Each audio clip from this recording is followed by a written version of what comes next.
আল্লাহ পাক প্রথমে ছেলেদেরকে বললেন, শোনো, সূরা নূর 30 নম্বর আয়াত। আল্লাহ পাক ছেলেদেরকে বললেন, তোমরা তোমাদের চোখ নিচু রাখো, এটা আমাদের দায়িত্ব।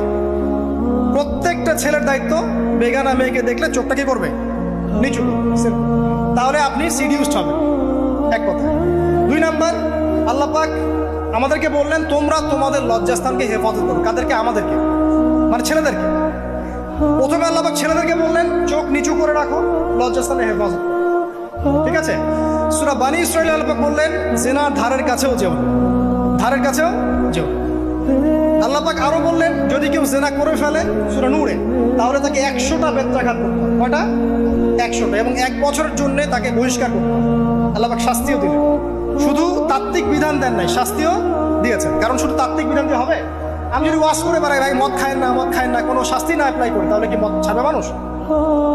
আমরা যদি বলি হত্যা করা মহাপাপ, মহাপাপ, দুর্নীতি করা মহাপাপ, মানুষ দুর্নীতি ছাড়বে? ছাড়বে না, যতক্ষণ না শাস্তি নিশ্চিত করা যাচ্ছে। আল্লাহ পাক তাত্ত্বিক কথা শুধু বললেন না, শাস্তিও নিশ্চিত করলেন। তারপর আল্লাহ পাক আরো বললেন, যদি বিবাহিত কোনো ব্যক্তি ব্যভিচার করে, তাহলে তাকে রজম করতে হবে, মাটিতে পুঁতে তাকে পাথর নিক্ষেপ করে হত্যা করে। ঠিক আছে? শাস্তি।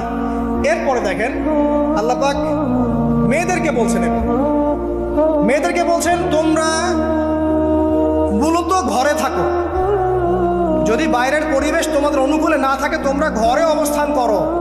ওয়াকরনা ফি বুয়ুতিকুন্না ওয়ালা তাবাররুজনা তাবাররুজাল জাহিলিয়াতিল উলা। তোমরা মূলত ঘরে থাকো। জাহিলি যুগে মেয়েরা যেভাবে নিজেদেরকে প্রদর্শন করে বেড়াতো, এই কাজটা তোমরা করো না। যদি করো তাহলে সমাজে বেহায়াপনা, ফায়সা বেড়ে যাবে, তোমরা নিজেরাই ক্ষতিগ্রস্ত হবে, যেটা ওরা হচ্ছে এখন। আচ্ছা, এরপর আল্লাহ পাক আরো বললেন, হে নবী, আপনি আপনার স্ত্রী এবং মুমিন নারীদেরকে বলেন, তারা যদি বাহিরে যায় যেন জিলবাব দিয়ে তাদের পুরো বক্ষ দেশটাকে ঢেকে নেয়। তাহলে পোশাকের সংস্কৃতির শেকড় কোত্থেকে শিখবো? আমি কোত্থেকে শিখবো? আল্লাহ পাক কর্তৃক নাজিলকৃত সর্বশেষ ঐশী গ্রন্থ থেকে শিখবো নাকি? যে বইয়ের মধ্যে কোনো ভুল নাই সেটাই তো আমার শেখার মাধ্যম হবে নাকি? নাকি যে দর্শনে 1000টা ভুল সেটা শিখবো আমি? আল্লাহ পাক এখানে বলছেন, মুমিন নারীদেরকে বলো, বাইরে গেলে পরে তারা যেন জিলবাব দিয়ে, কাপড় দিয়ে সুন্দর করে বক্ষদেশ সেগুলো ঢেকে রাখে। বোরখার কথা এখানে নাই শব্দে। ঠিক আছে? ঢেকে রাখা ঢিলে ঢালা পোশাকের কথা এসেছে।